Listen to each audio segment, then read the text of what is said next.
The Monday, April 16th meeting of the Monona City Council. Will the clerk please call the roll? Alder Spate. Here. Alder Wood.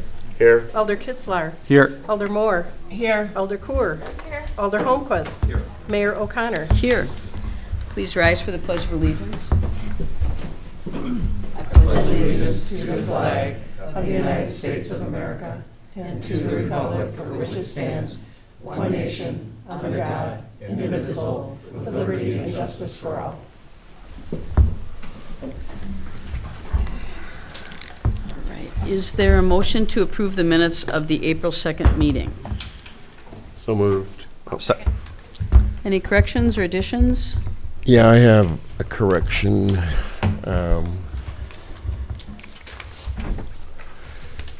Let's see. At the bottom of page 2, where it says members commented positively on the plan and costs were discussed. I would like it to change to reflect that I had stated I liked the design, but it looked expensive. Which is not, so I'm not sure that members commented positively is entirely accurate, but. Anyone else? Okay, all in favor of approving the minutes as amended, say aye. Aye. Opposed? Minutes are approved. Did you gentlemen wish to make an appearance? They're here on an item. Or you're here on an item, okay. There are no appearances, there's no public hearing. Item F, consent agenda. Is there a motion to approve the consent agenda? Move to approve. Second. All in favor, say aye. Aye. Opposed? Consent agenda is approved. Item G1, unfinished business. Item A, convene in closed session under Wisconsin Statute Section 19.85, paren 1, paren E, deliberating or negotiating the purchasing of public properties, the investing of public funds, or conducting other specified public business whenever competitive or bargaining reasons require a closed session. This is in regards to the West Broadway Hotel Associates LLC development agreement. Is there a motion to go into closed session? Second. Clerk, please call the roll. I'm sorry, who was the second? Kitzlar. Thank you. Alder Holmquist. Aye. Alder Spate. Aye. Alder Wood. Aye. Alder Kitzlar. Aye. Alder Moore. Aye. Alder Koor. Okay, we're in closed session. All right, we are back in session. Item 1B, or item 1C, consideration of resolution 18-4-2261, approving a development agreement with West Broadway Hotel Associates LLC. This is put forth by the Community Development Authority. Sunny, do we have a motion, I guess? I'll move approval. Second. Second, you got that, Joan? Yep. Are there any questions or comments? Hearing none, all in favor say aye. Aye. Opposed? Motion passes. Item 1D, G1D, consideration of resolution 18-4-2260, approving a conceptual plan for the Riverfront Public Park Plaza, put forth by the Riverfront Park Plaza Ad Hoc Steering Committee. Is there a motion to approve? Move approval. Is there a second? I'll second. Mr. Anderson. And I think Mark Houtalker gave us some additional information about current cost estimates. It's 2-page here.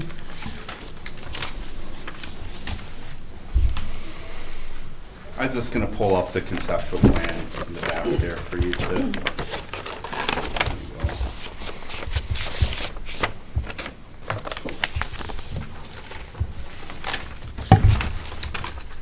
All right, so since our last meeting, our consultants at Vanderwall and Strand have been working on putting together a grant application, which is due May 1st. They've refined some of their numbers based on design principles and the data that they had. They included some of the engineering cost and some contingency into the overall budget. So the Parks Board and the steering committee, I think, worked really hard on coming up with this design that can be a regional destination at different times of year for people. It will have access to the Yahara River, promote regional connectivity through the Lake Monona bike tour, coming off of that, the river trail between the two lakes, and then also being a place that can be a gathering place before and after entertainment at the retail destinations, and then through events and programs. So I think it's a pretty impressive design overall. The committee, I think, had a lot of input into what were some of the main features. And before us tonight is this conceptual design. With intent and approval from this board, we would move forward with more detailed design drawings, engineering plans, and a refined opinion of probable cost, which then would be brought back as part of the capital budget process. With a grant application of May 1st, we would know roughly early August if we were awarded the grant, which lines up nicely with our capital budget process.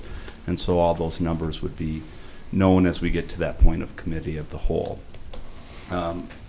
Talking a little bit about the cost, we know through the developers agreement we had a minimum of $1.1 million to spend on the public park plaza. $55,000 of that per the development agreement is for the concrete boardwalk on the southeast side of the project.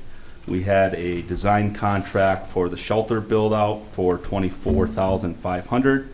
And then our agreement for the park concept is $61,000. So you have this in your packet. I think everyone's got a copy of that in their sheet. So total cost spent to date has been $140,500. Leaves us a little under $1 million. So then when we back out kind of the estimate that the consultants came up with. They came up with a final total of $1.7 million. That included the shelter build out, also included the boardwalk, so we pulled that back out. We added in some additional design costs that we would incur with engineering design this year. And then our grant amount was about $348,000 that we're looking at that we would be eligible for. So an additional amount to borrowing at $381,500. So there are certainly other options for alternative funding, or we could look at borrowing under our general obligations for the grant program, or for the borrowing through our capital budget process. I think a lot of this would be coming into play whether or not we get the grant, and then as we delve further into the design process and flesh some of those numbers out. These are still fairly preliminary without getting into kind of detailed design. Questions? Alderwood? So, this may be more for Mark than for you, but you said, so the additional amount to borrow is $381,500. And is that, do you mean, is that above the 1.1 million that we're obligated to spend? Okay. Correct. And then as I understood, there's part of this that's not TIF eligible? Where does that show up here? We haven't broke that out. We're still on the final stuff. Basically, the building build out is not considered a TIF eligible cost. And the skate park more likely will not be considered a TIF eligible cost. Do you mean the skate rink? Skate rink, yeah, sorry. Yeah. Just say skate park. So those would have to come out of GO borrowing if we didn't get grants for those. Yeah. Okay, thanks. So, and then just continue a couple more questions. Jake, could you identify what the two most important of the features for this park that you would identify? Sure. I think as we discussed at our committee meetings, it was really important that we made sure that our residents had ownership over this park, and we were hoping to do that through planned activities in the park during different parts of the year. And so through the the winter months, obviously the ice rink having a kind of a regional destination that we could have a lot of programmed events, secure ice, so to speak, in whatever form that meant, so we could run different programs, that we would have consistent concessions available in our shelter, and it would really be a place that you would be able to come to Monona and say, hey, we got to go to the ice rink, before or after we go out for dinner, and they've got these awesome events that are happening on a regular basis there, and whether it be some of our educational programs. So I think that was a good part of our discussion. In the summertime, certainly the ability to be near the water and have the activities at the different areas that we have. So the activity deck and the stage become a focal point in the summertime, whether it be through planned recreation programs, think yoga in the park, exercise in the park, or a concert in the park. And I think one of the things that we talked about was that while there's long-term benefits to the a TIF agreement with the development, that there was a more immediate benefit to our residents being able to have a park that we can go to and utilize and have some features above and beyond what we would have at any of our other parks in Monona. And what about the lighting?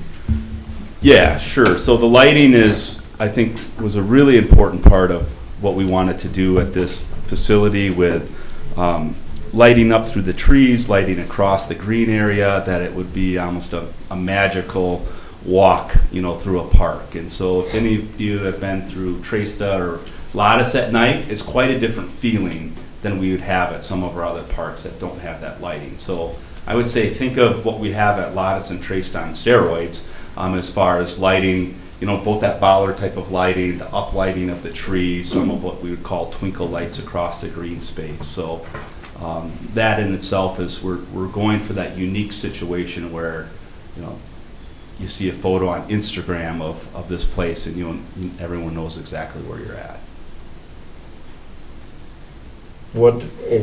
At the previous meeting, you had talked about this being a regional attraction. What is it that would make it a regional attraction? Sure. Certainly, I think the ice rink in the wintertime, the Thanksgiving through St. Patrick's Day, time period is what would be having a public ice skating area that is located in heavy retail development. It's what I would call a mini Edgewater. The ability to get in and out of this park from the river, I think, is enticing as well, that you can go paddling and then paddle up to a establishment or a bar and grill. So I certainly think the ice rink is a huge part of the draw of it in the winter months. I think the ability in the summer months to be a stop for the Lake Monona bike loop, that we would have our concession stand open, is also a heavy draw. Okay, just a couple more. You might have guessed by now that I met with Jake today, and Mark and Sonny, so answered some of my questions. That's why I'm going through these leading questions, softballs for Jake. But could you talk a little bit about the, what do you call it, the seating thing? How's it change? The curve. No, well, yeah, sure, but also both that and the unique suspended seating. Sure. So that was, I think, Administrator Little brought that idea to us from some of her travels, and that we would have almost either some netting or some suspended seating that you could relax in during the daytime under the trees. The curved bench area, there's a lot of seating in this overall development, and I think table seating within what we would call a tree bosque that would be able to be transitional, whether you're there to eat your lunch or whether you're looking to play board games, which you'd be able to check out from our concession stand or bring your own. One of the things that I think we learned from the success of Schluter Park is that you have a lot of people going to a certain area because of things that are nearby. So what we saw last summer at Schluter, and I'm sure Alder Moore can speak to that, is you see a beautiful summer night with 30, 40, 50 people are milling about in the park, with their ice cream cone or watching the water, watching the boats go by. I would assume this would be just as big, if not bigger, more people that would be going to watch the theater of the boat and paddle traffic coming down the Yahar River, coming after a restaurant visit, enjoying a beverage or a nice ice cream cone from our concession stand. And so having a lot of seating available for people to utilize the park, I think, was an important part of our planning process. Okay. Is that it? Yep, for him. I did have a couple questions for Mark, too. Okay. Does anybody else have anything more for Jake? Chad? They may be more for Mark, but I'm just trying to understand, and I asked this question on behalf of the taxpayers, I guess. It seems to me that making this a really nice park that's going to attract people will benefit the development as much as it benefits the city. And so what I'm having trouble wrapping my head around is how is it that making this a nice park is somehow not a part of the TIF? It seems like every other TIF we have done, those sorts of improvements go hand in hand with what we're doing. And I fully support this, and I think we can make the case without a doubt that making this a spectacular park is a great investment for the city of Monona, and making this a successful development in doing that is in our interest. So I get it either way, but I'm just confused because I feel like when we did things down at Tresta, I don't remember the city, and maybe that was just because of all the grant money we had for that, but it seemed like that park pretty much went in between the grants and the TIF without the taxpayer having to kick in. It was not TIF dollars. This isn't, all of those policy considerations are absolutely appropriate. This isn't an issue of negotiating with the developer, it's an issue of state law. The Okay. TIF law specifically says that TIF funds, a project cost cannot include the cost to improve public structures. So, for instance, you can't use TIF to build city halls, fire stations, police stations, park shelters, that sort of thing. And the reason is because the TIF law is intended to encourage construction of taxable structures, and then that's what fuels the TIF, because then those structures are taxed, and that's the incremental tax. So we are by law precluded from spending TIF funds for those type of things. And I understand that, but don't we typically make other investments in the city infrastructure with those TIF dollars? And maybe I'm confused here, but I felt like we've done other improvements and called them and tagged them to the TIF because they're within the radius. We have for roadways, that sort of stuff. The statute says structures. And it's a subtle distinction, but it's one that is valid and most communities follow, is a structure in the sense of a building Mm-hmm. will not be TIF funded. But roads, for instance, or the portion of staff payroll to support the TIF district, that is oftentimes a project cost, and that is expended through TIF funds. So it's not necessarily, it can't be for a public improvement, it can't be for a public structure. Okay. Lotus Park, for Lotus we did, part of it was general and part of the building was general, but we had a lot of grant money that paid for that, so you didn't notice that. It was set up when we borrowed it, it was split between the TIF and the general fund. So we actually borrowed, there was a split with that. Well, and then remind us, and I'm forgetting the exact rule, but when we put in a certain number of residential units, there's some sort of a credit for parkland, right? And so that's part of this, is it not? Or is that, I mean, I know it, Right, there is a payment in lieu of land dedication that works out to roughly $1,200 per unit that's created.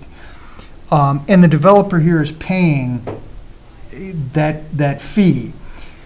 in this development, what we agreed is the 50 years of rent for the park structure within that building Mhm.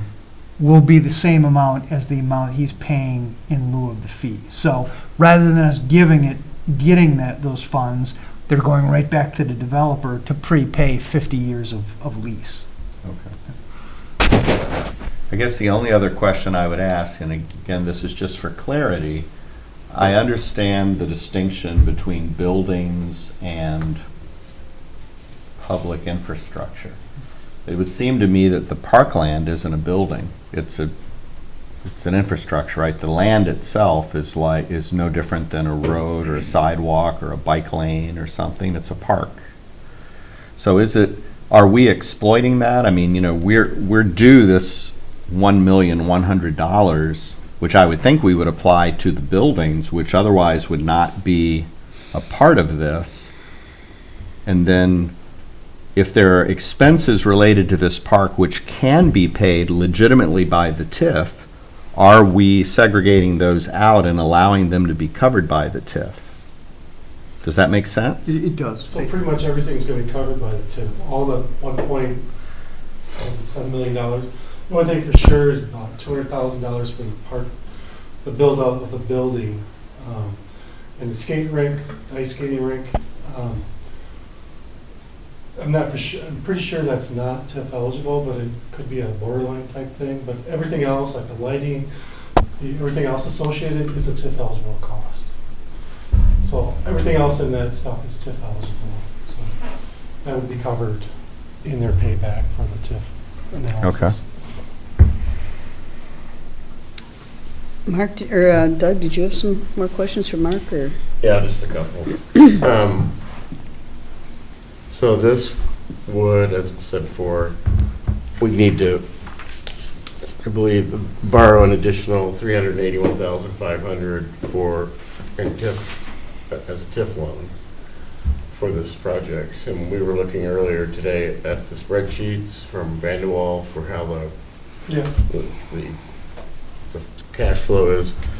Obviously, if you add another 380 to that, it's going to create more red ink. Could you just talk a little bit about whether that raises a significant concern for you? It is a little bit of concern. We're adding, basically, I'm just going to round up to 400,000 in there. But looking at, I don't know if you guys see the TIF cash flow. Did you guys talk about that tonight in your closed session? Did not. So we redid the cash flow with taking out the park improvement and adding in the hotel. And the cash flow indicated we're up to $2.some million that we'd have in there. So there would be there's enough in the cash flow analysis to cover this. There will be a couple of years where there are going to be some red ink. But they're only about 4 years and they're not large dollar amounts. So what would happen there is TIF 8 or another TIF would cover that cost for probably 4 years. And then once the increment catches up, the red ink would go away and we would be fine with that. I think there were 4 years in the total. They were all less than 50,000. Right. So. Anyone else? Alder Kitzler. Some more procedural. So we're approving the conceptual plan, but we're not approving the budget, right? I mean, the conceptual plan will solidify a budget. There might be some items that necessitate withdrawing for one reason or another or adding. We will be meeting with Vanderwall and Strand this week, kind of finalizing a schedule of events to get to that point of a capital budget request. So most likely we would have a task order from Strand to do the design work. So the $61,000 that we have allocated was to get to this point with Vanderwall and Strand, and now Strand will kind of pick up the project from here and start to work on those engineering plans and design. Once we go to that point, then we come back like a normal capital budget process. Gotcha. Yeah, I mean, the reason I asked too is just because, I'm supportive of making this the best park we can possibly do. But looking at kind of the breakdown of all the elements, there's certainly some things that we can either wait in the future and do, or, take out fully, and there are some pretty sizable ones. So anyways, I just wanted to clarify that we're approving the conceptual plan, not the $1.7 million. Correct. Yeah. And we've also talked about the possibility of fundraising for some of the items as well. So, I mean, the drawings, like for instance, the swing seating that you saw, I mean, none of that's been decided. Those are just any more than what the bench looks like. There's just, we're at the conceptual phase, obviously. Anyone else? Doug? This is a comment, not a question. So I guess my concern is, if we approve just as a conceptual plan, that 1.7 million is, in my experience, likely to go higher, not lower. And I guess I would kind of like us to put in some language in the resolve clause that would say something to the effect of, with an anticipated cost of the 1.7 million, so that if nothing else, as we get, as the council's looking at this later, that language would be in there, that's the clear expectation that it not go above that amount. I would support that. And, let's see.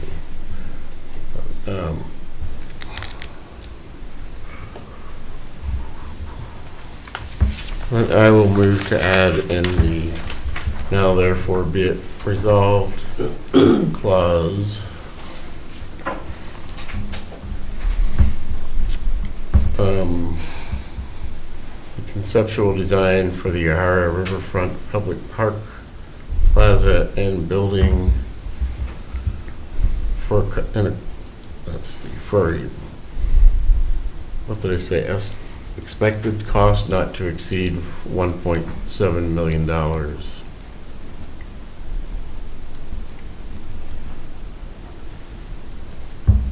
Okay. I'll second that. Is there any further discussion on the amendment to the motion?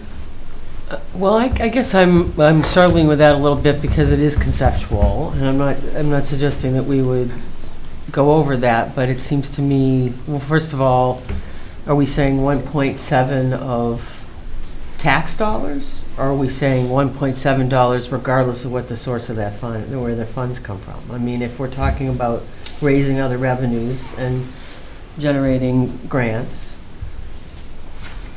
Well, without specifying. Everything except the donations are tax dollars. I mean, some of them are property tax dollars, and they're either property tax dollars or they're state generated dollars of some kind. But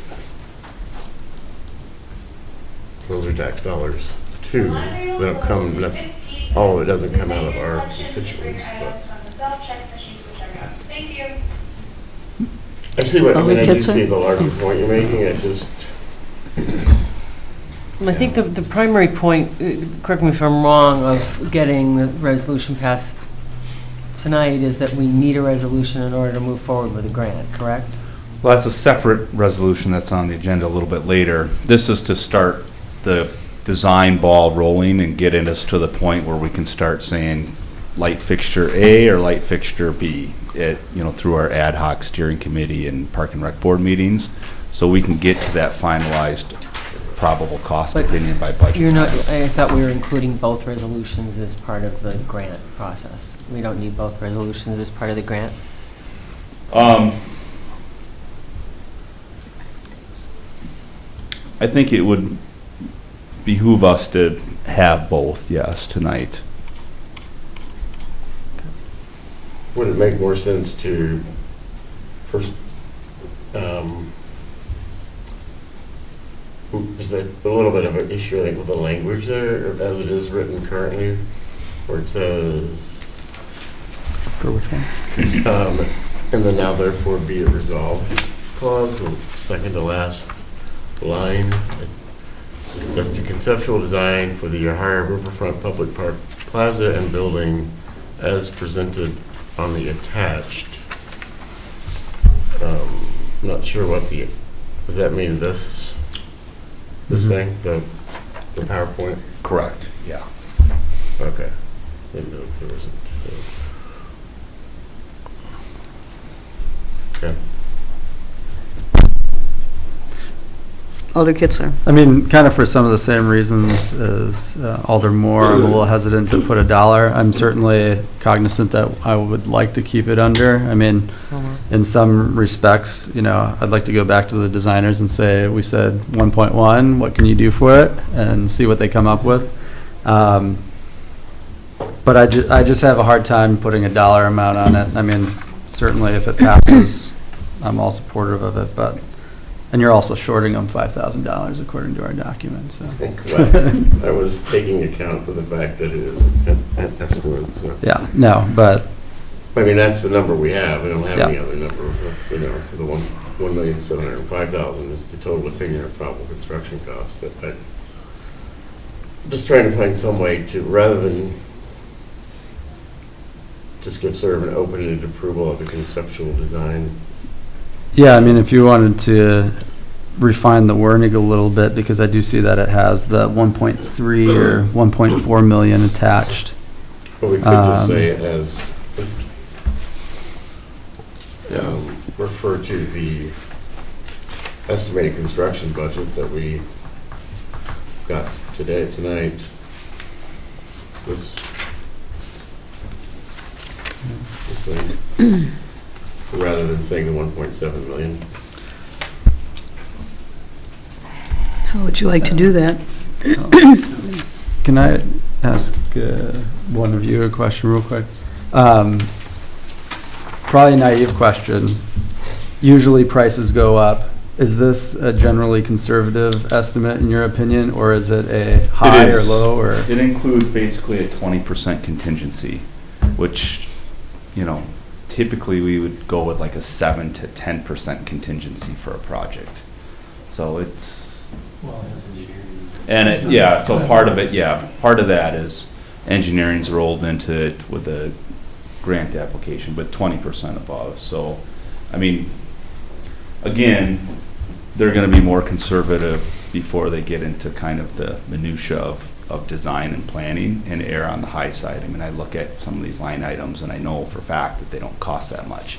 But I'm not going to put my job on the line either until we get through everything else for the design phase, because things can come up during that process that says, well, we're going to have to tweak this or move this a little bit based on existing conditions, or that's not going to quite work the way we had envisioned it.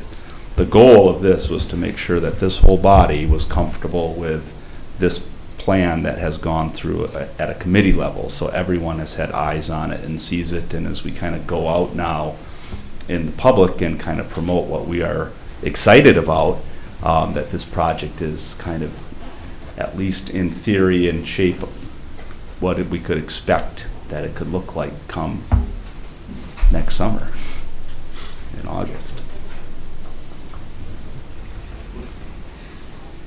Anyone? Alderwood, do you have a Thank you. suggestion? I think Alder Kerr wanted to say something. Oh, Alder Kerr, sorry. I'm having trouble too putting a monetary value on this, because that's not what we're being asked to do right now. I think we're just being asked to approve the concept. I think if I understand Alderwood's point in trying to throw some limits on what we, may be concerned about, but I worry that we're constraining ourselves further down the road.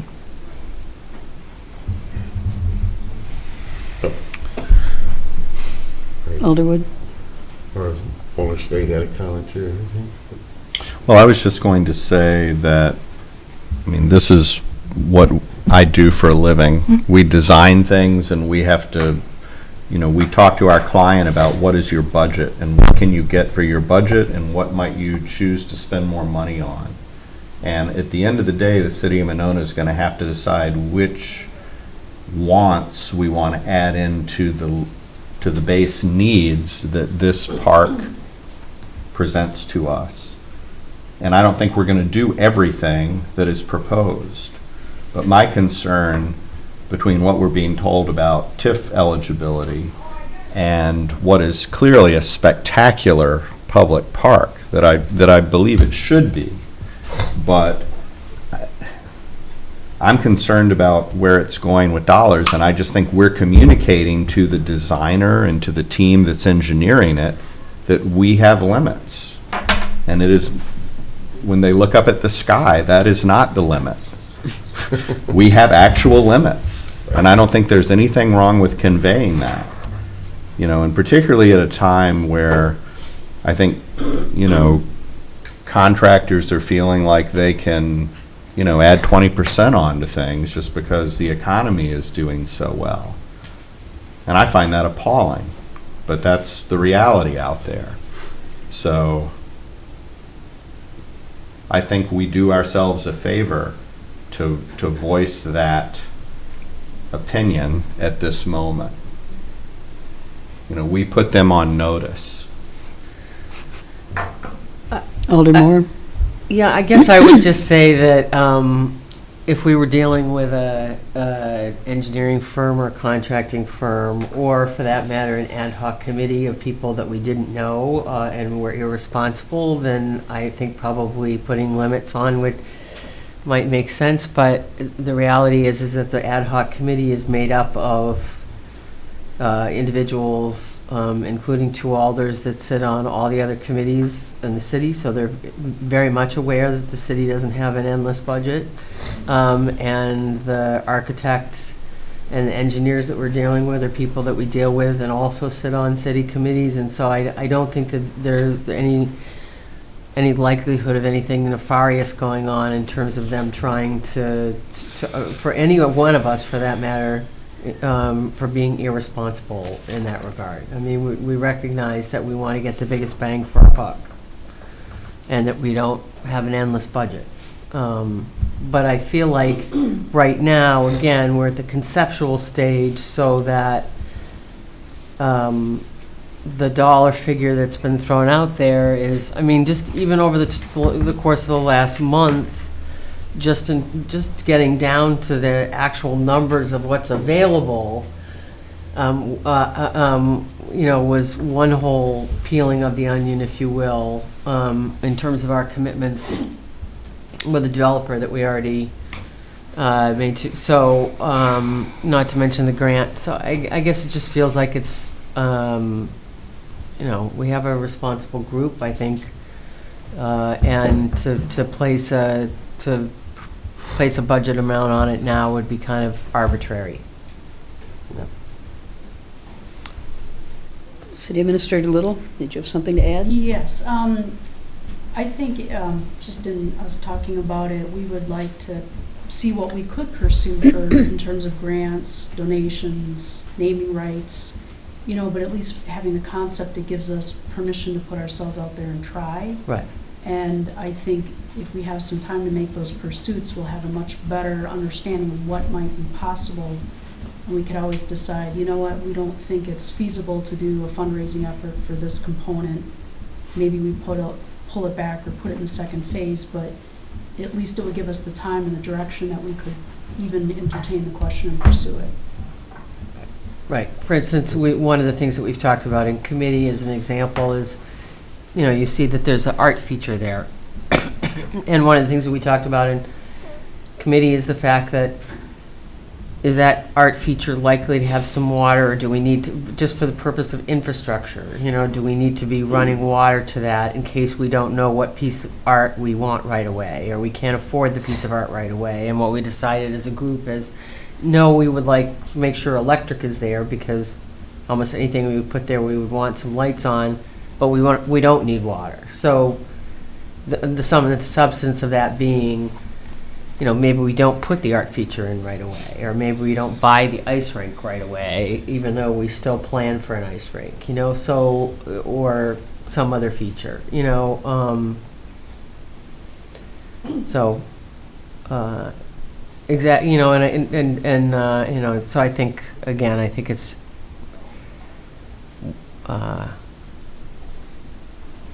it's a little bit arbitrary to set an exact amount in my mind, but that's. Alderwood?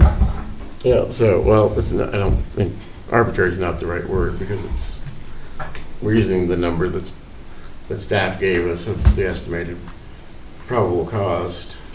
So it is, as I agree with Alder Spade, it's basically to send a message to each other up here and also to staff. My experience is these things can gather momentum, and they tend to get more expensive, not less expensive as they go on. And it's not saying anybody's being unreasonable or nefarious, or they don't trust the people on the committee. It's a great committee. But just, you know, set some, I mean, this wouldn't even be really a binding parameter. It's just like, hey, you know, if you're going to add things to it, or if things cost more, then this is kind of, it would be a message that this is sort of the amount that the council is looking at having invested in this park. So. Alder Court. I just feel like then we're saying, okay, well, 1.7 is okay then. What if 1.7 isn't okay? What if we would expect something lower than that? But now we've given the message to the designers and developers that, oh, we're kind of okay with 1.7. If we're putting a number on it, then it could work in the opposite to us. Well, we could say up to 1.7. Right. Alder Spade? Well, that's an excellent point. But I still think that there's something to be said. I mean, typically, again, there are going to be things presented that will have specific price tags on them, and the committee is going to have to pick and choose, and ultimately this council will decide whether we're going to spend 1.6 or 2.3 million on this park. You know, we're not tying our hands. We're simply saying something that started out at a little over $1 million that's now become 1.7. We're not wanting this to snowball. That's just what I'm feeling right now. But again, it's more about the climate, and maybe I don't feel like we would be tying anyone's hands. We do this all the time. We approve budgets. We approve a capital expenditure for the coming year, and there's a dollar amount tied to that. It's not just an open-ended commitment, whatever it costs. And then yet we request proposals, we get the bid, and we find out, well, it's going to cost 20% more. Do you want to do it, or do we need to put it on hold? So, like, we're not changing the process, but we are putting a dollar amount, and typically there is a dollar amount on this stuff. I mean, correct me if I'm wrong, someone. This is similar to like a committee of the whole presentation right now. You know, in a conceptual phase, it's just with a restricted time frame, we are going to be putting a proposal together for the 2019 capital budget that will include, you know, the entire project and those costs associated with it. So certainly I think we could work within those parameters with the engineering consultant, and the ad hoc committee could, you know, use those guidelines as selections for things and still have the opportunity to look at other alternative funding sources for the features within the park that we're looking at. At the end of the day, we're going to end up with a normal process where we're going to be back here again in August or September during the capital budget process and present the entire project, present the probable cost opinion of it, and then this is after the mayor decides if she wants to include the entire project in her budget or some revised version of it. And if, for example, we don't get the grant or it's way over, we still have time between those readings of the capital budget process and the time that we have to go out to bid in January to refine that scope and that plan. So there are multiple opportunities along the way to be able to make sure that this board's comfortable with the budget that we want to have for this park. I would say I have told Jake that I like the plan, but I'm concerned about the price too. Especially when we think of all the other things we want to do, and we're talking facilities and all kinds of other things. So I think the more you can do to keep this price down, the better, as far as I'm concerned. Does anyone else have anything to add? Alder Wood. So we haven't heard from Alder. You might have any. So my 2 cents are, the budget's growing. One question would be, is the grant a percentage matching grant, or is it dollar for dollar? 50%, so they would match up to 50% of a project cost. And we take individual elements, so we're going to fund 50% of the activity deck, for example. So not all of our elements were eligible. Correct. There are some elements that are, some elements that are not. Are some of the elements that were discussed, such as the art feature or the ice skating rink? Not this particular grant. Now, we will reconfirm with our grant specialist, because in our original conversation, there was a federal grant that we thought that the ice rink may have some eligibility. So some of it is a little bit of a game of where we want to put our best face forward on which of those elements we're going to include in our grant request. There are certainly other avenues to pursue alternate funding for those specific 2 elements. Jake, those are the ones that says highlighted in yellow at the top, except you have a black and white copy, so it's lightly shaded under site Correct. hardscape improvements, except for number 36 and 37. Those are actually green, if you see that color copy. And I suppose the one last question, then I'll add my opinion for what it's worth. Between the grant and between the contingency, you're looking at about $700,000,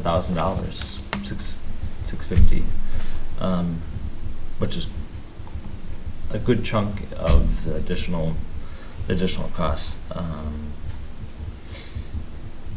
All this paperwork is already part of the plan, so I don't necessarily see the purpose of adding the dollar figure to the resolution at this point. It's conceptual. I think you guys have done a great job with it. Clearly, it's going to be a project that, when you get to the next steps, there'll have to be some tough decisions on if the city boat stays or goes. Yeah, was the city boat in there? Yeah. Not yet. Yes. It's in the picture. Snuck Yeah. in. So I would encourage us just to not worry about the dollar figure as the resolution. It's clearly part of the packet for today, and will be reflected in the minutes. And we'll see the next step. Okay. Alder Wood. I would be comfortable with withdrawing the amendment. I think the message is out there, so. Alder Spade. I'll accept that. All right, so we are back to the original resolution. Are there any further questions or comments? Okay, all in favor say aye. Aye. Aye. Opposed? Motion passes. Thank you. Item 1E, consideration of Resolution 18-4-2257, award of bid for 2018 emergency generator project put forth by the Public Works Committee. Is there a motion to approve? Move to approve. Second. Second. And Dan, this is something we really badly need, right? We do. After our experience last week. What? Thank you, Mayor. This item appears for the second read, seeking the bid award of the generator project to A1 Electric in the amount of $246,900. The only update from the first reading a few weeks ago is that we do have the Public Works recommendation for this project. Any questions, concerns? Hearing none, all in favor, or Joan, do we need a roll call on this? It should be Clerk, please call the roll. Alder Corr, Aye. Alder Holmquist. Aye. Alder Spade. Aye. Alder Wood. Aye. Alder Kitzler. Aye. Alder Moore. Aye. Motion passes. Thank Thank you, Dan. Item G1F, consideration of Resolution 18-4-2259, approval of a police school resource officer agreement between the City of Monona, the Monona Grove School District, and the Village of Cottage Grove, put forth by the Public Safety Committee. Move to approve? I'll second. Chief Ostrenga. The only thing that's changed is the signature page due to the recent election and the school board. They have updated that, probably not in your copy, but we'll have the most recent signatures on the final version. Any questions, comments? Hearing none, all in favor say aye. Aye. Opposed? Motion passes. Thank you. Thank you. On to new business, item 2A, consideration of application for 2017-2018 Class B liquor license for Mr. Brew's Tap House, Monona LLC, doing business as Mr. Brew's Tap House, 301 West Broadway, Suite B, Monona, Wisconsin, 53716, put forth by the License Review Committee. Move approval. This is just first read, I think, right? Is it? Yeah. Oh, you're right, sorry. Then Mr. Bruce, do they need to fill out a slip, John? No, they're. Since they're on the agenda, okay.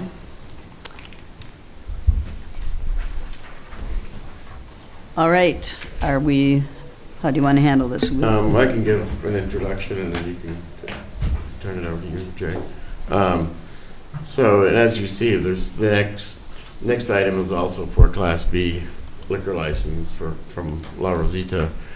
And currently, there are currently 2 vacant or available Class B liquor licenses in the city.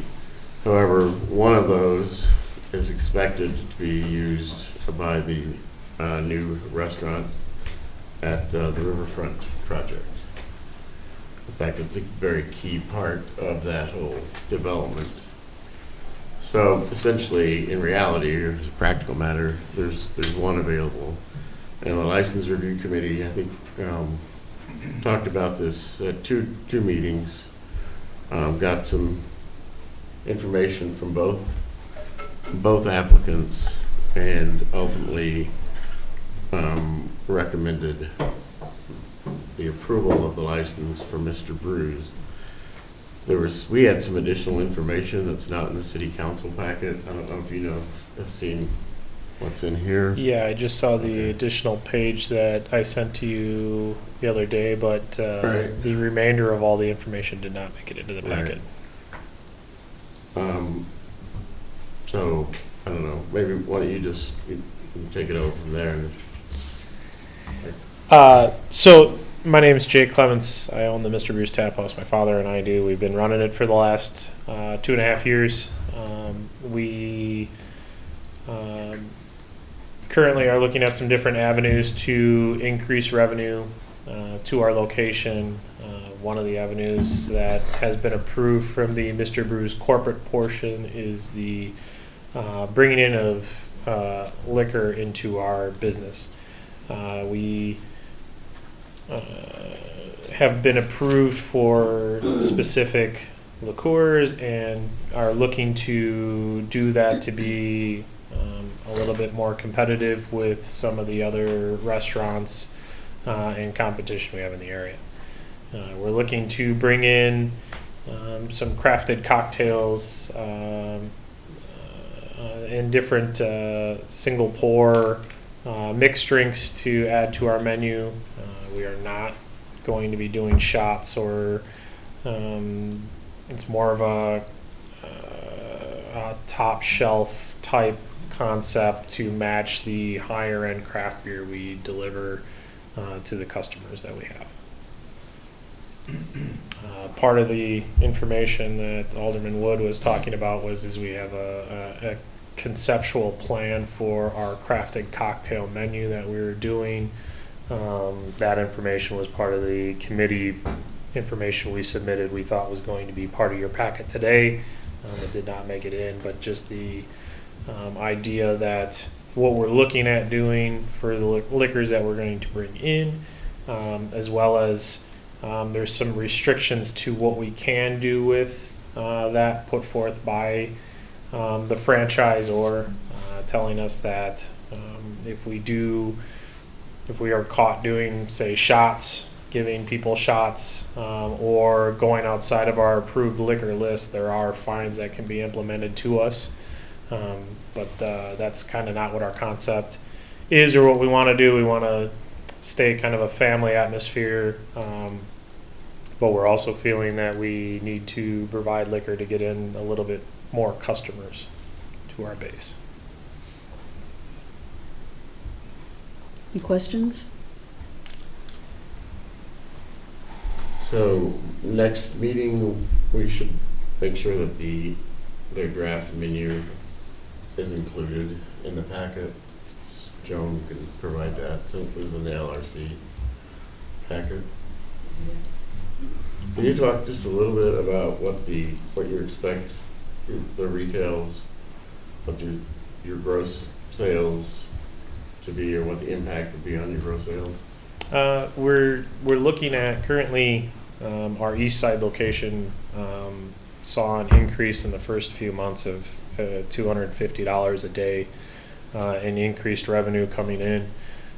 We're looking or hoping to have that same portion, anywhere from $250, some places up to $500 a day in increased revenue, based on the clientele or customers that aren't coming in based on the fact that we don't have liquor to serve them. From a business standpoint, from lunches as well as corporate people coming in for dinners. We have seen customers either not come in or have left because we don't have something to serve from a liquor standpoint to them for their business meetings or business dinners, or people coming in to enjoy company of others or friends or family that are in town, or coming in to collectively have dinner. We have had people not come in because we don't have liquor. So we're looking in that, hopefully increasing food and liquor sales by $250 to $500 at least a day. Alder Spade, did you have something or no? Alder Kitzler? Maybe we'll get into it when we consider the La Rositas, but we essentially would approve one and deny the other, correct? And if that's true, I'm interested in that deliberation from the board of why one, not the other. But I don't know if you'll get into it in the next one. I was going to wait until La Rositas came up. Yeah, I would like to know the same thing. So I guess I'm struggling with the notion of we're going to be serving hard liquor and we're going to be doing craft cocktails, but we're not going to be doing shots. So if I walk in as a patron, as somebody, as an example, who enjoys scotch every now and again, for the most part, that's a shot. It's just in a nicer looking glass.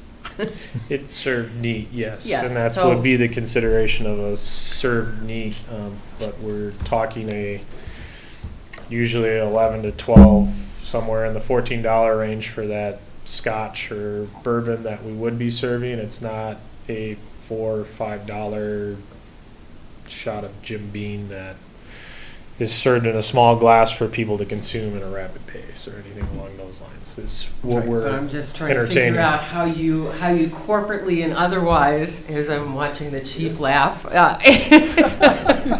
how you control that, or how for that matter how your corporate controls that. I mean, I'm just being realistic about if you have hard liquor on the shelf. If I'm a customer and I go in and I ask for a shot, or is your bartender going to say, no, I'm sorry, I can't give you a shot, but I can give it to you neat in a nicer glass, or if I drink it, they're going to watch how quickly I drink it as to whether it meets corporate policy or not. I mean, that seems like a little bit of a stretch to me, honestly. Just recognizing that a pub is a pub, right? Yeah. To me, the best, I think the biggest deterrent would be the price of at $11 or $12 a shot. I guess if you have the money, it's not. To me, I know that's kind of, I think that's sort of market rate for handcrafted drinks, but that's a lot. But I get your point.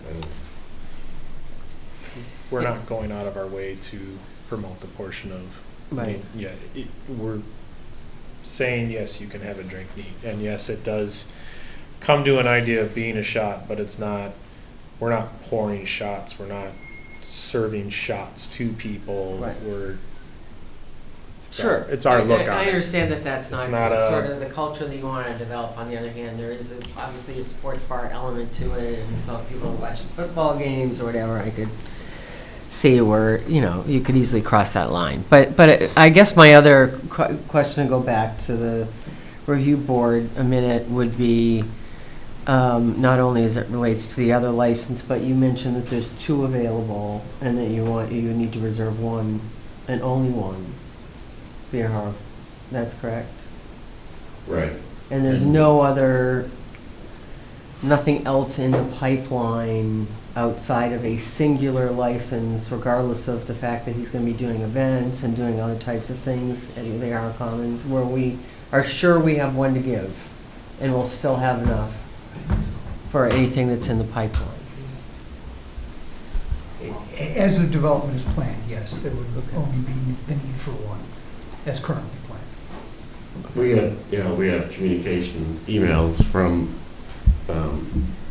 Galway saying that they only need one. Okay. There is. And there won't be any kind of a bar in the new hotel? Right. No.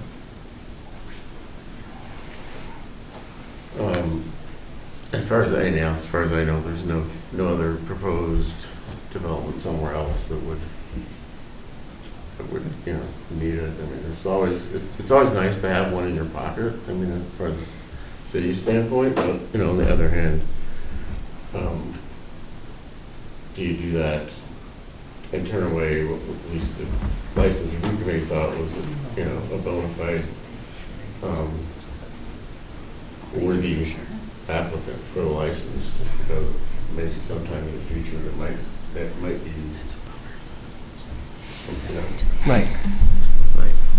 Yeah. Alder Kluwer, did you have something? I just had a question. It may be in the packet, but how late are you open? We're 11 a.m. to 11 p.m. Okay. Anyone else? Alder Spade. Is it accurate that tequila is not on the menu here? Tequila is not on the menu, no. Anyone else? Okay, thank you. Thank you. Item 2B, consideration of application for 2017-2018 Class B liquor license for La Rosita Mexican Buffet LLC, doing business as La Rosita Mexican Buffet, 6001 Monona Drive, Monona, Wisconsin, 53716, also put forth by the License Review Committee. Alder Wood.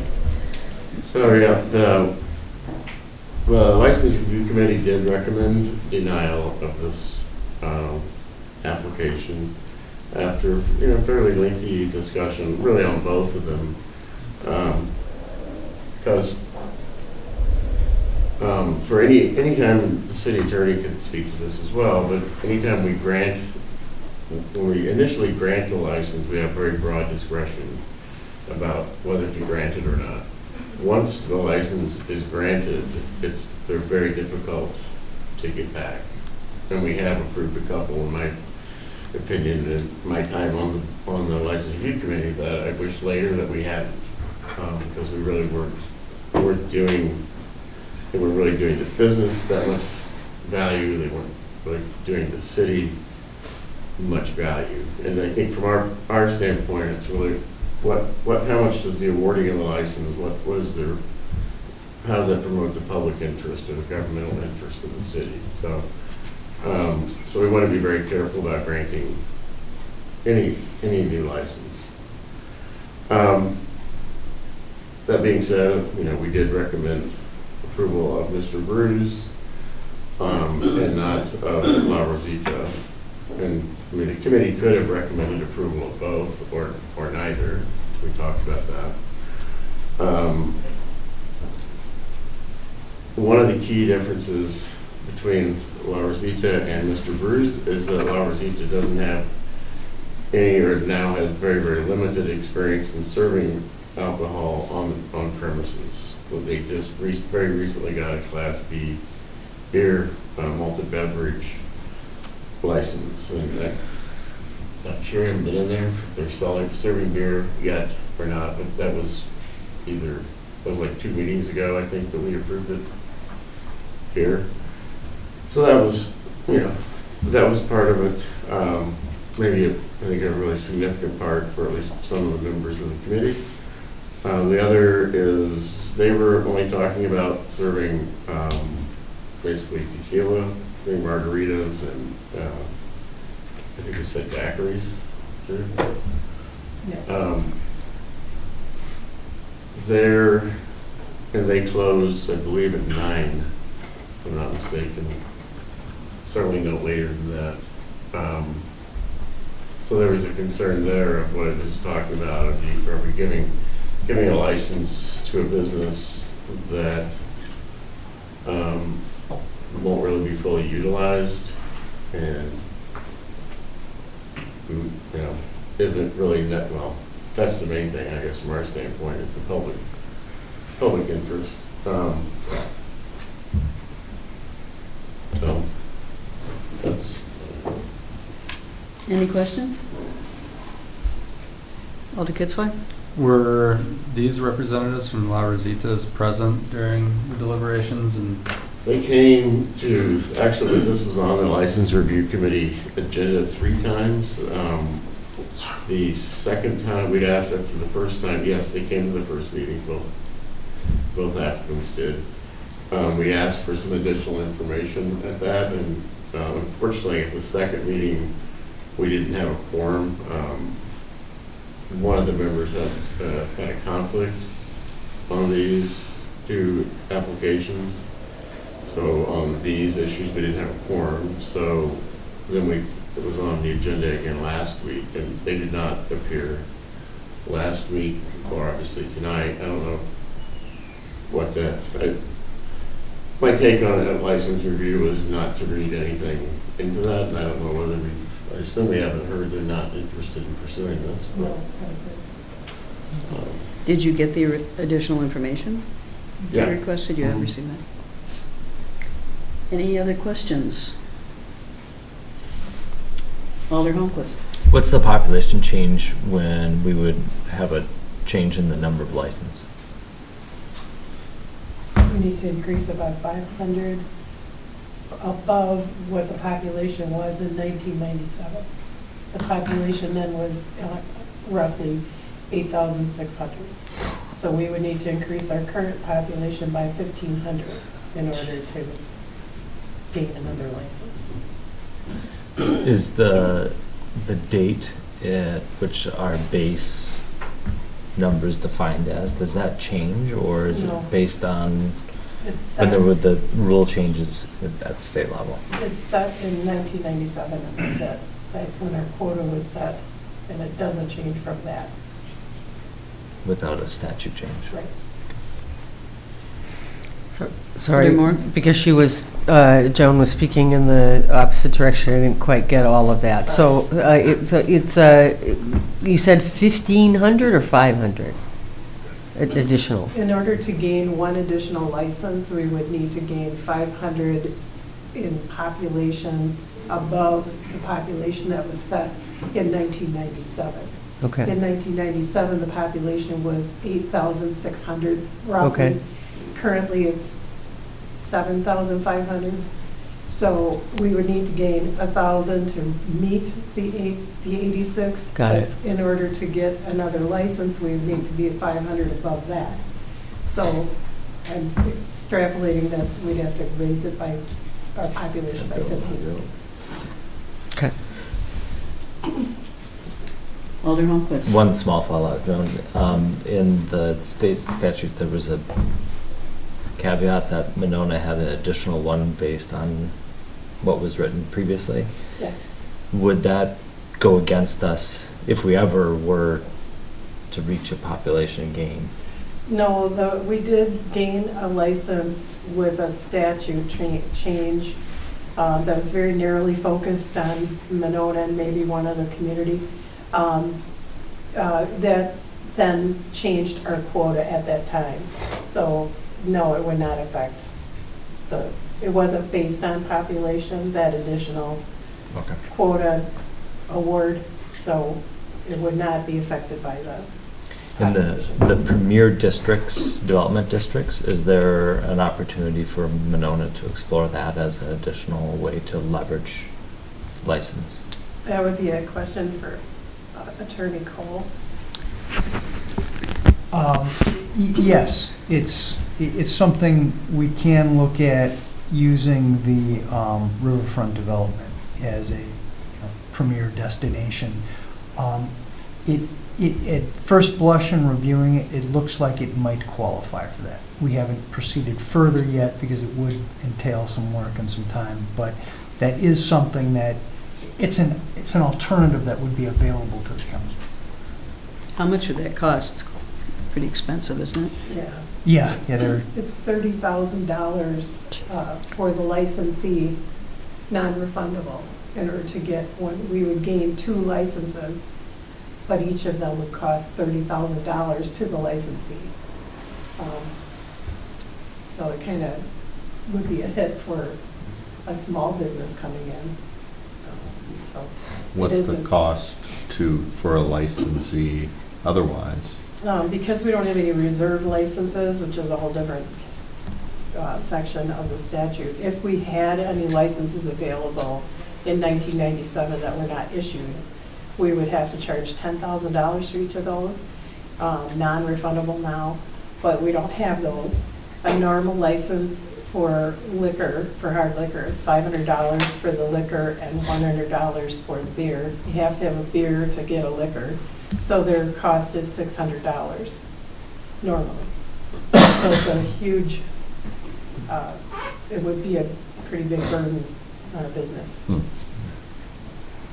If we were to go to do this with the riverfront, then the bar or whoever at the riverfront would have to get that premier license, right? You couldn't Yes. use it somewhere else in the city. It has to be used at the It would have to Correct. be used there, and those 2 licenses would forever be Premier Economic Development District licenses. So any new business coming in there in future would also pay the $30,000. It's a one-time fee at the start of the license process. From then on, they would pay the normal license fee, is my understanding. But anybody coming in new, so this would be forever sort of. Those 2 licenses would need to be treated separately from others. and limited, as the mayor says, to just that area. Just that area, yes. We couldn't offer it to someone else somewhere else in the city. Alder Moore. I'd just like to go back, Doug, to a comment that you made about there are some licenses that you if you had to do them over again. I mean, obviously, I think we're all, I know I can only speak for myself, I'm struggling a little bit with it because, I'm anticipating this is not the end of development in Monona. I'd like to think that we're going to be, would be attracting some other businesses to the city. So, and I'm not really interested in tying our hands. And so you made a point that if there were some licenses that maybe you wish you could withdraw, and then it's harder, it's hard to pull it away once you give it. So can you talk a little bit more about the difficulty of rescinding it once it's given? Sure. Or maybe it'd be more appropriate for Bill, city attorney, to talk about that. At the time of initial issuance, whether or not you grant a license for the first time is a legislative decision. So this council has all but unfettered discretion to consider whatever factors you deem appropriate. Location, density of establishments, proximity to churches, parks, schools, traffic, parking, any innumerable type of factors. Basically anything other than factors for which it's illegal to discriminate. Once you issue it, though, then it becomes a property right of the licensee. They have certain constitutional rights in that license. So by statute, if you want to revoke the license, not renew it, or even suspend it for a period of time, you have to follow a very closely dictated process that ultimately works out to a complaint has to be filed. It has to allege one of 6 different factors in the statute. They're then entitled to a hearing. At the hearing, it's the city's burden to prove that they violated one of those 6 factors. And then it's a decision for this council as to what punishment to put in place, which is then appealable to circuit court.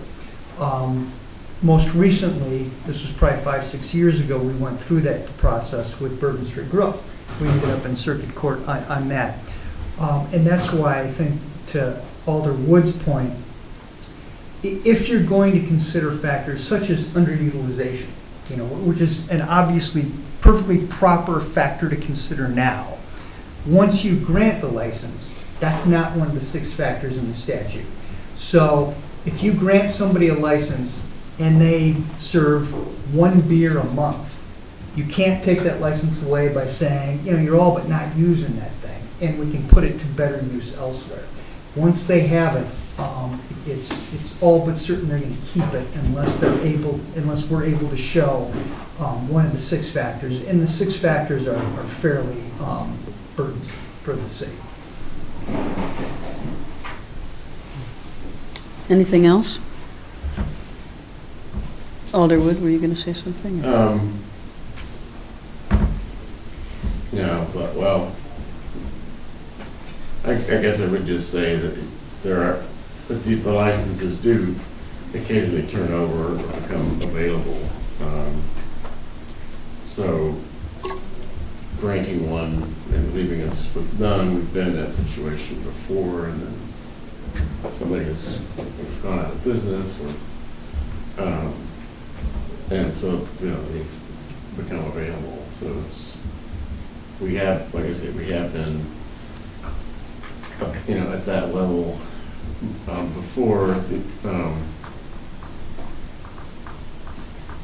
I guess the other, I think, consideration that the committee has looked at is, we have, in this case, an existing business, so we'd be using it to not only assist in not only promoting it public or governmental interest, but also, really in supporting an existing business and helping them to succeed, or succeed more than they are. I guess we looked at it, I thought their presentation was credible. We're going to be offering these handcrafted cocktails, which there's no other. You have to go at least up to Shank's Corners area as the closest establishment that you would find offering that. There's none really in Monona that would be in that category. So it is providing a variety of options to local residents.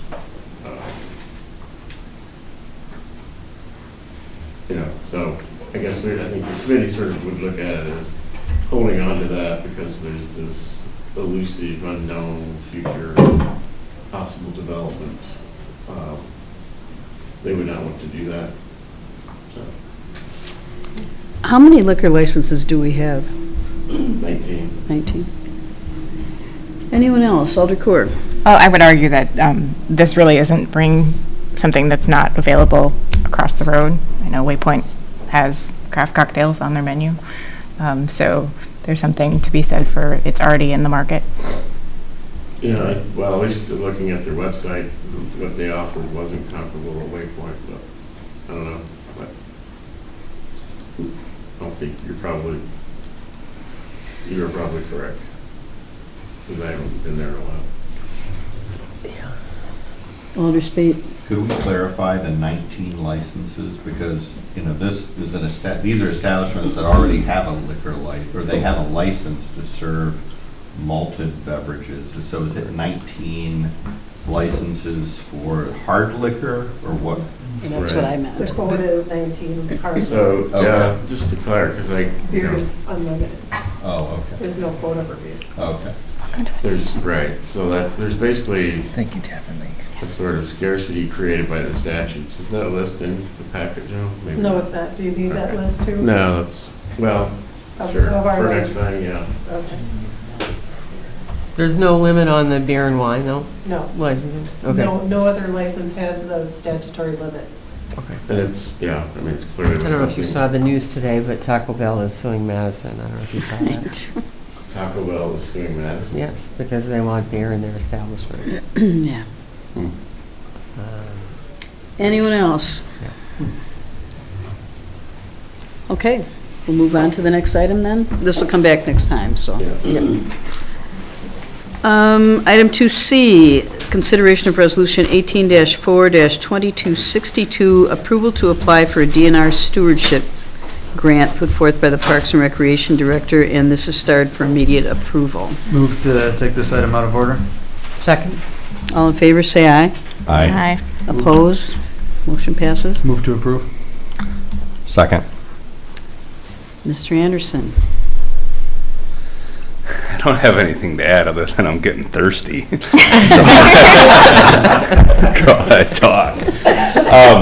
No, per our previous item, this is a resolution that we are indeed considering moving forward with this project, and we're asking for these stewardship funds. So this is a component, a requirement actually of our application, that we have a resolution from this body. Alder Kitzler? You've made absolutely sure that every eligible item is included in this grant? Yeah, well, I mean, we could ask for more. There's like a range of what is, I think, acceptable for those that are reviewing it. Now, we will meet this week yet with our consultants from Vanderwall to double check to make sure the items that were highlighted in yellow are indeed the most relevant items that we want to include in the grant. So, Gotcha. Anyone else? Okay, all in favor, say aye. Aye. Opposed? Motion passes. Next item, reports of committees, commissions, boards, mayor, et cetera. Alder Moore. The Sustainability Committee had a terrific meeting this last week with two visitors from the outside, one being our own Eco Tuesdays group from the library. Had a good discussion there, but more importantly, or perhaps just as important, we had a Michael Vickerman from Wisconsin, Renew Wisconsin, which is a group in Wisconsin that's all about sustainability and moving to renewable energy. Gave a terrific presentation to the group, and I think the group was seriously re-energized around Monona taking more of a leadership role as it relates to renewable energy, and we'll be coming back to the council and through other committees as appropriate to see what we can make happen there. Alder Kitzler. No report. Alder Wood. Just like to remind everyone that the Pedestrian Bicycle Committee is having a public information meeting on May 8th at 6:30 p.m. at Winnequa School, and that'll be obviously open to the public. Children are welcome to attend as well, and hope for a big turnout. Alder Spate. No report. Alder Holmquist. I have no report. Thank you. You got anything else to say? It's been a joy and a pleasure. I'll miss a good chunk of it, but not budget season. So. Have fun. Alder Coor. I have nothing to report, but I would like to say thank you to Alder Holmquist. It's been a pleasure sitting next to you this past year, and I've learned a tremendous amount from you. Thank you. I'd like to know where you'd like to go for your craft cocktail after the meeting. I do like Mr. Brews to have City Clerk Andrews, City Administrator Little. Our volunteer appreciation dinner is April 26th, and we have our Clean Lakes breakfast May 2nd, so if anybody still wanted to go to that, just let us know. Okay, I have been working on appointments for those of you who are continuing on the council, your committee appointments, and I'll be sending those out later tonight, and we'll be considering them tomorrow. Don't forget our reorganizational meeting is tomorrow night at 5:30 in the large conference room at City Hall. And I will not be there. And Alder Wood will not be there, yes. Again, yeah, we'd encourage you please to come to the City Appreciation, the Volunteer Appreciation event. I think it's really nice when alders show up for that. And that starts at 5:30 also on the 26th. I guess, and then finally, I'd like to thank you, Alder Holmquist, as well. We came on the council together the same year and did a bunch of lit drops together and things like that. So it's been great working with you, and Alder Holmquist will be joining us again on the Plan Commission. He's going to take the spot there. So he's not stepping down completely. No, thank you. Thank you very much, and good luck. Refer that to the budget season? Yeah. We've been efficient. He enjoys the torture chamber. All right, there are no appointments tonight, and is there a motion to adjourn? So moved. Second. All in favor, say aye. Aye. Motion passes. Thank you.